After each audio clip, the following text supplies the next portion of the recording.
I state clearly, as Prime Minister of this great country, that the United Kingdom formally recognises the State of Palestine.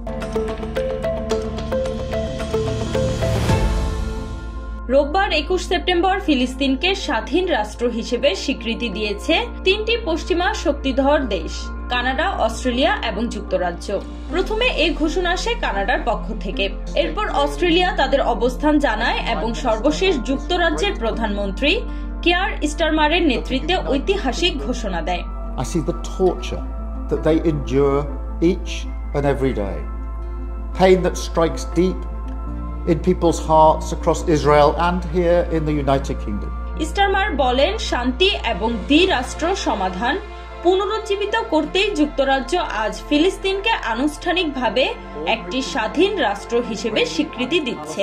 এটি শুধু ন্যায়ের প্রশ্ন নয়, বরং আঞ্চলিক স্থিতিশীলতার জন্য জরুরি। এই তিন দেশের সমন্বিত সিদ্ধান্ত বিশ্ব রাজনীতিতে নতুন মাত্রা যোগ করেছে।